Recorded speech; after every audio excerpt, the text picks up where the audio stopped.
Olá, seja bem-vindo a mais um KSCast. Seja muito bem-vindo você também que nos acompanha pelo nosso canal no YouTube, o KS Advogados.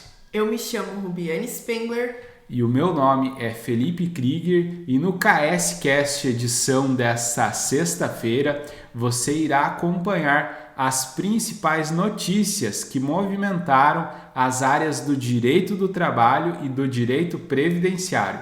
Então, fique conosco e vamos direto à informação.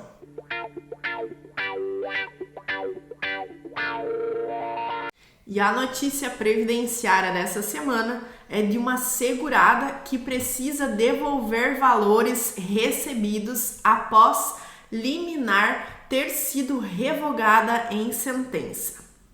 Vamos aos detalhes dessa notícia. A reforma da decisão que antecipa os efeitos da tutela obriga o autor da ação a devolver os valores dos benefícios previdenciários ou assistenciais recebidos. Mudança na jurisprudência. Olha só. Com esse entendimento, o desembargador Dr. Paulo Brum Vaz, do Tribunal Regional Federal da 4ª Região, no dia 22 de julho, determinou que uma mulher de 58 anos, residente em São João Batista, Santa Catarina, restitua ao INSS os valores de auxílio-doença que foram pagos a ela por conta de decisão liminar que foi posteriormente revogada pela sentença de improcedência.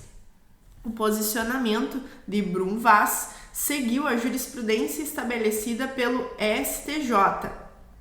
A ação ela foi ajuizada, portanto, em novembro de 2016, esses são os detalhes do caso, e no processo a segurada narrou que recebia auxílio-doença até agosto daquele ano, mas que a autarquia negou a prorrogação do benefício na via administrativa, após o médico perito concluir que ela estava apta para exercer atividades laborativas. A autora afirmou que sofre de fibromialgia e depressão.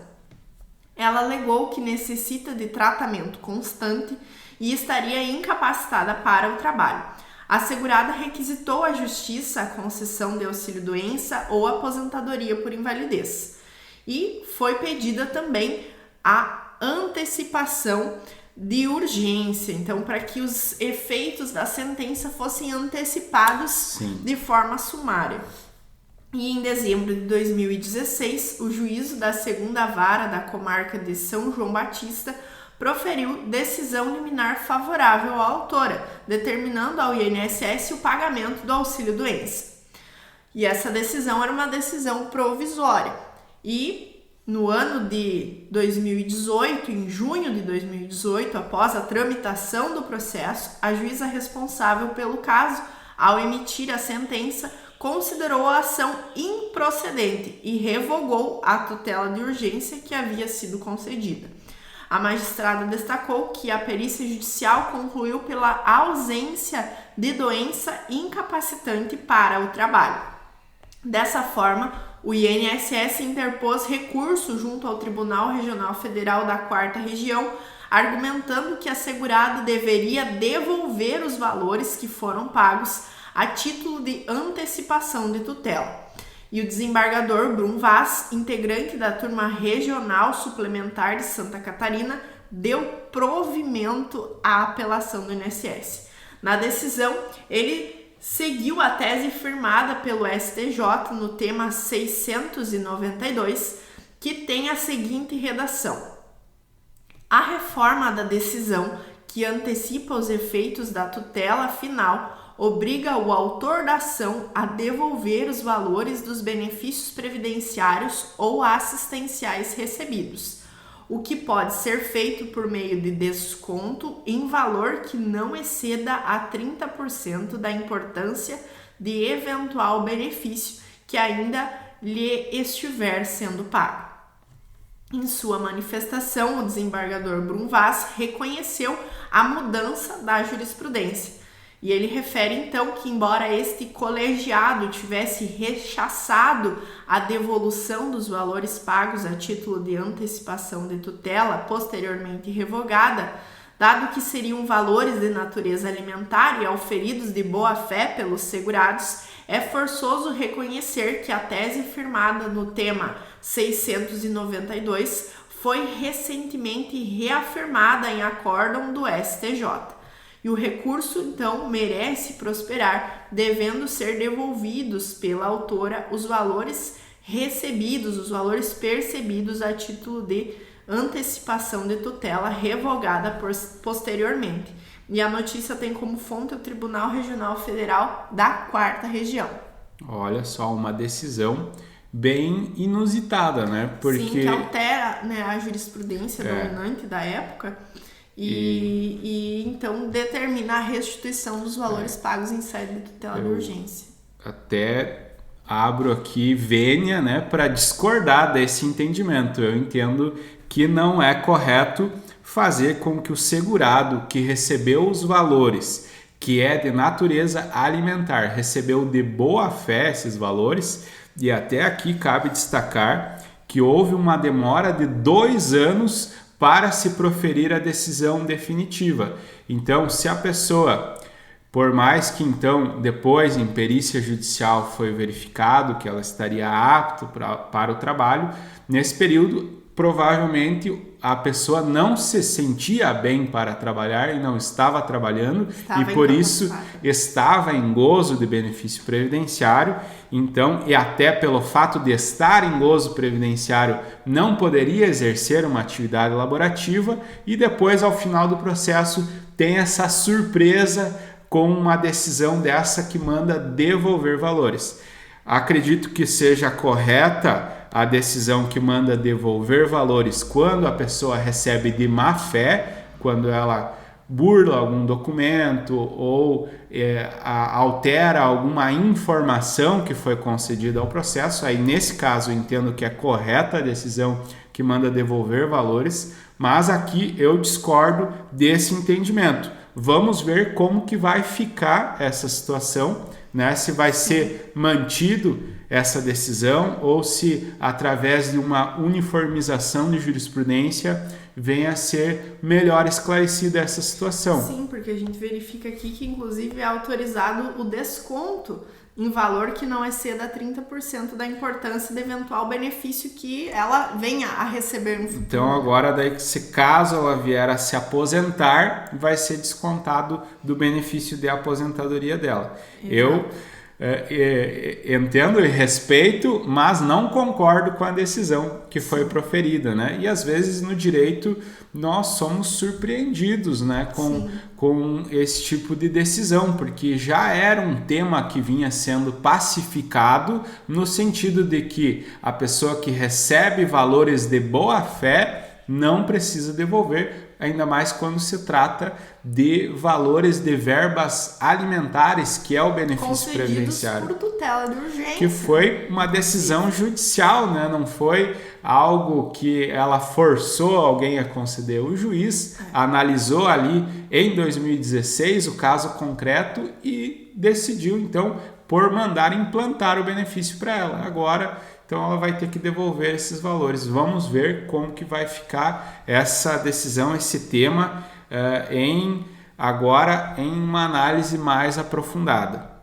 Sim. E outro tema que também está gerando muito polêmica agora na seara trabalhista é referente aos motoristas de aplicativo. Nós já trouxemos aqui no KSCast decisões que não reconheceram a relação de emprego entre plataformas de aplicativo, né, e motoristas de aplicativo, e hoje nós temos uma notícia um pouco diferente, né, doutora Viane? Para a gente ver como a jurisprudência ela varia muito de caso a caso. Exatamente. E é sempre importante estarmos atualizados. Exatamente. Então, agora nesse caso aqui, a terceira turma do TRT da 17ª Região reconheceu o vínculo empregatício entre o motorista e o Uber, o aplicativo Uber. Vamos ver então os detalhes aqui dessa decisão para entender por que foi reconhecido essa relação de emprego. Então, o motorista de aplicativo teve reconhecido o vínculo de emprego com a Uber do Brasil Tecnologia Limitada, na forma do artigo 452A da CLT, que é o contrato de trabalho intermitente.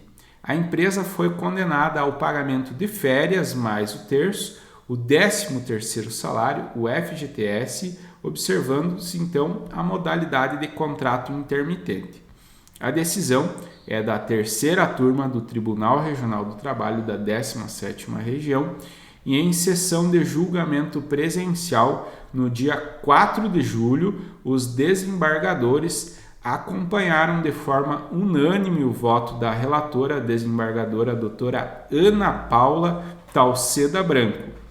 O juízo de primeiro grau, vejam como é a situação do direito, o juízo de primeiro grau havia julgado improcedente o pedido e o reclamante recorreu então da decisão, buscando a reforma da sentença com o reconhecimento do vínculo empregatício e, por consequência, também a anotação da CTPS e o pagamento das verbas correlatas então a essa relação de emprego.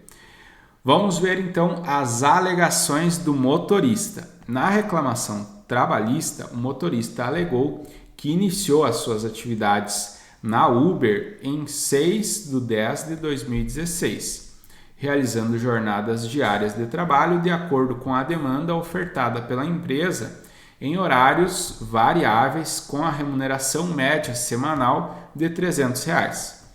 O reclamante apontou para a presença de todos os elementos da relação de trabalho. Disse que há necessidade de cadastro com a entrega de dados pessoais, antecedentes criminais e outras informações, restando caracterizada então a pessoalidade do contrato de trabalho. E também que recebe de acordo com as corridas realizadas, sobre as quais é cobrada a taxa pela empresa, nunca inferior a 25%, caracterizando então a onerosidade. E que as atividades são realizadas de acordo com a demanda dos clientes, com subordinação por programação ou algorítmica, então caracterizando a não eventualidade da relação. Essa é a versão então do motorista. Vamos ver então o que diz a empresa agora. Vamos ver o que disse a empresa Uber. Em sua defesa, então, a Uber argumentou que é uma empresa de tecnologia e não explora a atividade empresarial de transportes. Sustentou que a relação jurídica com o motorista é de natureza comercial, inexistindo relação de trabalho. A empresa negou a existência de subordinação, alegando que cabe ao motorista escolher quando e como prestará os seus serviços. E agora, então, nós temos as considerações do voto que foi proferido, então, pela desembargadora Ana Paula. Ela destaca aqui o tópico referente ao valor social do trabalho. Vamos ver, então, um trecho aqui da decisão dela. Ao relatar o seu voto no recurso ordinário, a desembargadora Ana Paula Talceda Branco cita um dos princípios constitucionais e fundamentos da República, que é o valor social do trabalho, que deve ser o eixo condutor de todos os atos, contratos pactuados entre particulares quanto pelo poder público. Aí ela destaca: estou convencida de que no direito constitucional do trabalho deve ser reconhecida a vulnerabilidade dos trabalhadores da indústria 4.0, seja de modo a estabelecer garantias contratuais nos pactos que foram firmados, seja tendo como parâmetro as normas mínimas estabelecidas na Carta da República, como são direitos fundamentais sociotrabalhistas constantes no rol do artigo 7º, que elenca lá uma série de direitos dos trabalhadores. Talceda reconhece a divergência jurisprudencial sobre o tema, mas adota o entendimento firmado por outros tribunais quanto ao reconhecimento do vínculo de emprego, citando acórdãos do TRT da Primeira Região e o recente entendimento firmado pela terceira turma do TST. E vamos agora então para os requisitos da relação de emprego que foram analisados aqui no julgamento desse recurso. A relatora verificou a presença dos 4 requisitos necessários à configuração da relação jurídica empregatícia, de acordo com a regra prevista no artigo 2º da CLT. São eles: a pessoalidade, que foi verificada a partir do cadastro do motorista disponível no aplicativo, onde é possível ao passageiro identificá-lo pela foto. Então, esse motorista ele não poderia ter sido substituído por outro motorista, afinal foi ele que fez o cadastro, ele que precisa prestar esse serviço, ele não pode ser substituído por outra pessoa. Esse então é o requisito da pessoalidade. Agora vamos à onerosidade. A onerosidade foi confirmada pela exigência de cumprimento de metas e do estabelecimento unilateral do valor da corrida, de acordo com o trajeto contratado. Então, quem estabelecia o valor que iria ser recebido pelo motorista era a própria plataforma de aplicativo. Então, o motorista não tinha liberdade de cobrar um valor diferente pela corrida que estava sendo estabelecida pelo aplicativo Uber, né? Então, o Uber ele remunerava então o trabalhador, né? Isso, ele que dava a remuneração conforme ele achava que era cabível, né? Conforme ele achava que era justo. Então, ficou caracterizado a relação, então, o requisito da onerosidade. Agora vamos para o requisito da não eventualidade. Pois os serviços eram prestados pelos motoristas são essenciais para o desenvolvimento da atividade econômica da empresa, restando superado o paradigma da temporalidade. Então, mesmo que poderia o motorista daqui um pouco negar, né, a realização de algum serviço, que foi até objeto de negativa do reconhecimento da relação de emprego em outros julgados que nós já trouxemos aqui no KSCast. Nessa situação aqui, a desembargadora entendeu de forma diferente e ela entendeu que ficou caracterizada o requisito da não eventualidade. E quanto à subordinação, então, a magistrada ressalta que as novas relações advindas da indústria 4.0 necessitam de mais de uma releitura e adota o conceito de subordinação jurídica disruptiva, desenvolvido pelo juiz do TRT da 17ª Região, Dr. Fausto Siqueira Gaia, que foi inclusive tese da sua defesa de doutorado. E aqui nós temos um trecho. A empresa detentora do aplicativo de transporte exerce a gestão e o controle das viagens por meio de algoritmos, definindo o preço, eventuais descontos e qual motorista irá receber o chamado, podendo inclusive exercer o poder disciplinar, excluindo ou suspendendo determinados trabalhadores da sua plataforma.